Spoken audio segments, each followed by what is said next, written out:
नमस्कार। Forces supreme law partners के इस नए कानूनी एपिसोड में मैं एडवोकेट डॉक्टर अजय कुमार पांडे पुनः हाजिर हूं, लेकर आपसे जुड़ा एक नया मुद्दा, एक नया मुकदमा। जी हां जनाब, क्या आप भी स्कूल में बढ़ते हुए मोबाइल प्रयोग को लेकर हैरान हैं, परेशान हैं? एक तरफ कहाँ शिक्षकों और स्कूल और बतौर पेरेंट आपकी यह भूमिका होनी चाहिए थी कि बच्चों के बीच बढ़ते हुए मोबाइल के व्यापक प्रयोग को रोका जाए, स्मार्टफोन से होने वाले नुकसान से भला आज की तारीख में कौन ऐसा व्यक्ति है, चाहे वह माता पिता हो, चाहे वह पेरेंट्स हो, चाहे वह शिक्षक हो, चाहे वह काउंसलर हो, चाहे वह डॉक्टर हो, चाहे वह शोधकर्ता हो, मोबाइल का दुष्प्रभाव जो बच्चों के विकास पर, मानसिक, शारीरिक, इमोशनल वेलबींग पर हो रहा है, उससे हम सब जग जाहिर है। अब इस पे कोई नया प्रयोग या नई स्टडी या नए रिपोर्ट की बात करने का वक्त ख़त्म हो चुका है। दुनिया भर से आ रहे रिपोर्टों से यह प्रमाणित हो चुका है कि मोबाइल बच्चों के लिए खास करके जितना उपयोगी नहीं है, उससे ज़्यादा कहीं वह हानिकारक है। तो जी हाँ जनाब, आज का मुद्दा है मोबाइल का प्रयोग बच्चों के द्वारा और स्कूल की भूमिका। तो जैसा कि मैं बता रहा था कि कर्नाटका में सबसे पहले भारत में स्कूल में मोबाइल के प्रयोग पर रोक लगाई गई। कई अन्य राज्यों ने भी किया। अगर हम देश के स्तर पर विश्व के दूसरे देशों की बात करें तो इसमें ऑस्ट्रेलिया पहले नंबर पे आता है। फ्रांस ने भी प्रयोग लगाया, और तो और चीन में भी बैन है, आप स्कूल में मोबाइल का प्रयोग नहीं कर सकते हैं। लेकिन भारत, और भारत में खास करके भारत की राजधानी दिल्ली में कुछ आलम जुदा ही है।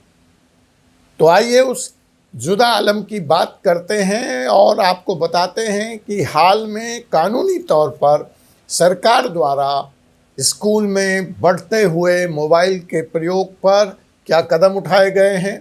और अगर आपको इस आदेश के बाद भी स्कूल की मनमानी का शिकार होना पड़ रहा है तो आपके कानूनी हक क्या हैं, आप स्कूल के खिलाफ कौन सी कार्रवाई कर सकते हैं, इन्हीं मुद्दों पर आज हम इस एपिसोड में बात करने जा रहे हैं। तो मैं दिल्ली, खास करके दिल्ली के सवाल पर आऊं तो मैं बता दूं कि सीबीएसई ने पहले ही स्कूलों में मोबाइल के प्रयोग पर, खास करके जहां तक मेरी जानकारी है गुजरात में तो बैन लगा चुकी थी। लेकिन मैं ऐसा मानता हूं कि सीबीएसई एक राष्ट्रीय संस्था है, तो ऐसा नहीं हो सकता कि जो कानून उसने गुजरात में लागू किए वह दिल्ली में लागू नहीं होगा। लेकिन फ़िलहाल मुझे जो सर्कुलर मिला है वह गुजरात से संबंधित है, लेकिन मैं मान के चलता हूं कि सीबीएसई ने ऐसा सर्कुलर पूरे भारतवर्ष में कम से कम अपने स्कूलों के लिए ज़रूर जारी किया होगा, एडवाइजरी जारी किया होगा। लेकिन इसका प्रयोग, इसका अनुपालन फ़िलहाल कम से कम दिल्ली के सीबीएसई स्कूल में तो होते हुए मुझे नहीं दिख रहा। देखिए, मोबाइल के भी दो पक्ष हैं। एक तरफ स्कूल में लर्निंग के दरमियान मोबाइल का उपयोग है, उसके भी दो पक्ष हैं। आप छात्रों पे तो रोक लगा दें और टीचर मोबाइल लेकर हाथ में, स्मार्टफोन लेकर हाथ में घूम रहा है, गूगल के द्वारा शिक्षा दे रहा है, वहाँ से देख के पढ़ा रहा है। वह मोबाइल क्लासरूम तक सीमित नहीं है, लाइब्रेरी में भी लेके जा रहा है, प्लेग्राउंड में भी लेके जा रहा है और लेबोरेटरी में भी लेके जा रहा है। तो जो मोबाइल के बैन का पर्पस है पूरा का पूरा डिफीट हो जाता है। तो अगर हम जब मोबाइल पे बैन की बात करते हैं तो यह बैन दोनों पे लागू होना चाहिए, स्कूल आवर्स में स्कूल के टीचर्स और साथ ही साथ स्कूल के बच्चे दोनों को मोबाइल ले जाने की इजाज़त नहीं होनी चाहिए। जो इसके अलावा एक पहलू है, जो एक नया ट्रेंड दिल्ली के स्कूलों में हो चुका है कि सारा का सारा पढ़ाई और कोऑर्डिनेशन बच्चे और बच्चे के अभिभावकों के बीच व फिर स्मार्टफोन के हवाले कर दिया गया है। हर स्कूल जब टेक्स्ट बुक देता है तो बाज़ाब्ता मूल्य लेकर एक स्टूडेंट डायरी भी देता है, एक अलमैनक देता है। और हमारे आपके दौर में यही डायरी हमारी बाइबल हुआ करती थी। इसी डायरी में टीचर्स हमें पेरेंट तक जो संदेश पहुंचाना चाहते थे वो लिख दिया करते थे। बच्चों को जो काम करना होता था, जो उनका रूटीन होता था, जो बुक्स लाने होते थे, जो टेस्ट लाने होते थे, वह भी वो इसी डायरी में नोट कराया करते थे। लेकिन आज की तारीख में डायरी महज 100 पीस बनकर रह गई है। बच्चे रोज बस्ते में डायरी रख कर ले जाते हैं और खाली डायरी वापस आते हैं। अब सारा का सारा कम्युनिकेशन जो अभिभावकों के साथ है और टीचर के साथ है वह व्हाट्सएप पे सीमित हो चुका है, या सिर्फ उसका माध्यम अब व्हाट्सएप रह गया है। शायद ये कन्वीनियंट है, सुविधाजनक है, या टेक्नोलॉजी का उपयोग है, यह बतौर पेरेंट आप तय करें। तो स्कूल के शिक्षक, तमाम शिक्षक उस व्हाट्सएप ग्रुप में होते हैं और बच्चे के पेरेंट्स। अब आप भला बताइए, एक तरफ इंटेंट देखिए इस एडवाइजरी का, इस कानून का, कि बढ़ते हुए मोबाइल के प्रयोग को रोकना है। कोरोना ने तो जो सत्यानाश करना था वो कर ही दिया। स्कूल नहीं था, ऑनलाइन क्लास लेनी थी, मोबाइल मजबूरी बन गई। उस दौर का की बात तो समझ में आती है, लेकिन आज कोरोना को गए हुए भी 2 साल हो चुका है। हम मतलब स्कूल वापस उस स्वस्थ व्यवस्था की तरफ लौटने को तैयार नहीं।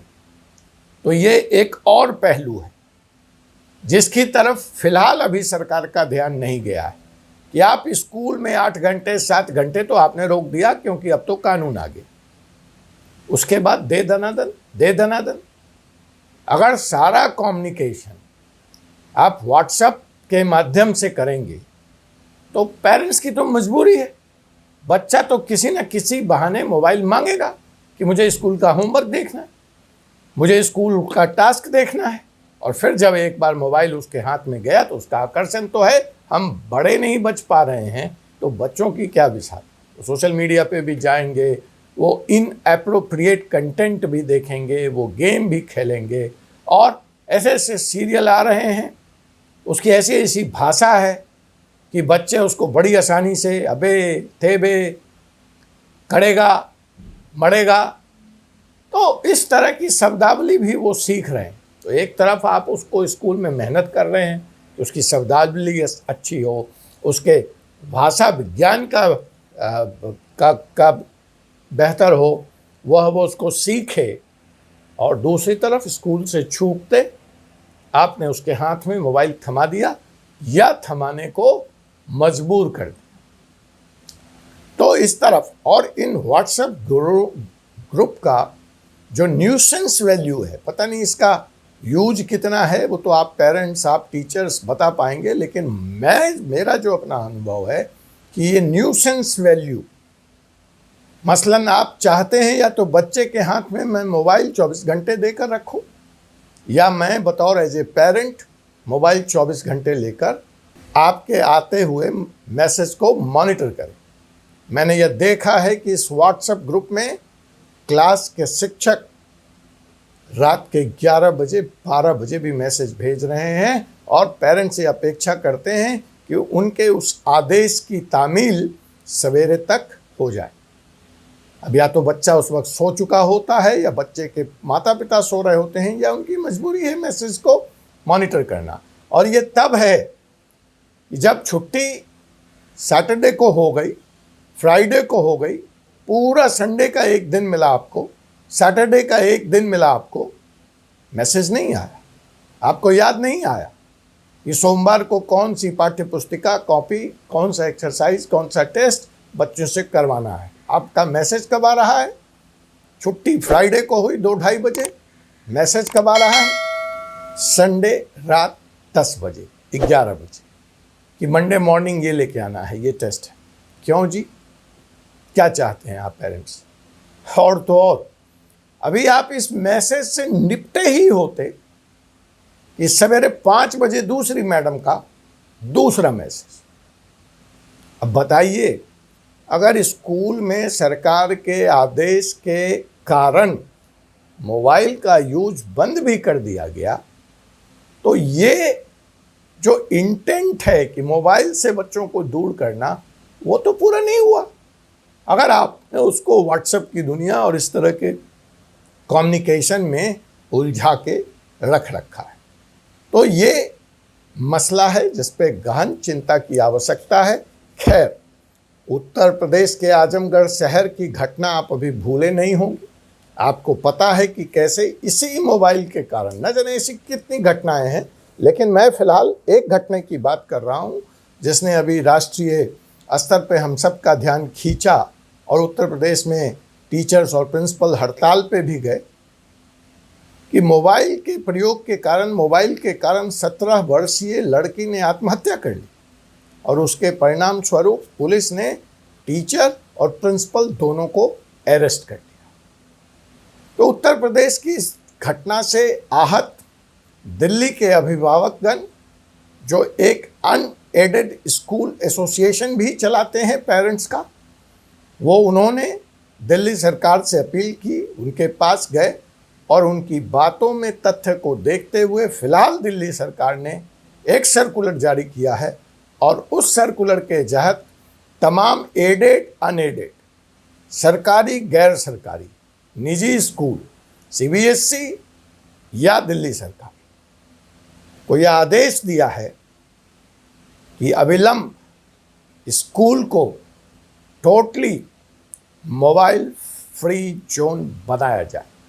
यह बैन सिर्फ छात्रों पे लागू नहीं होगी, यह बैन टीचरों पे भी लागू होगी और टीचरों को यह आदेश दिया गया है, यह कहा गया है कि वह भी स्कूल में आते अपना मोबाइल फ़ोन स्कूल प्रशासन के पास जमा करा दें। उसी तरह से जो बच्चे मोबाइल लेकर आ रहे हैं वो बच्चे भी अपना मोबाइल जमा करा दें। लाइब्रेरी, लेबोरेटरी, प्लेग्राउंड, कहीं भी, चाहे वह छात्र हो या टीचर हो, उसके यूज की अनुमति नहीं होगी।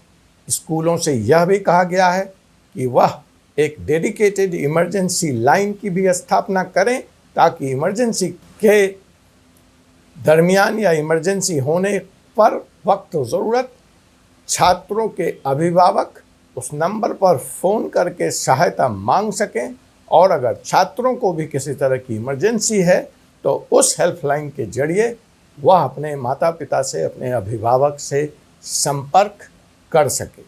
मैं समझता हूं कि सरकार का यह निर्णय, स्कूल प्रशासन, director of Delhi school education का यह निर्णय सराहनीय है, लेकिन कानून होता है, उससे ज़्यादा ज़रूरी उसका अनुपालन है। और मुझे उम्मीद है कि स्कूल, पेरेंट्स, टीचर्स और छात्र सभी मिलकर नो मोबाइल स्कूल के स्थापना की तरफ आगे बढ़ेंगे।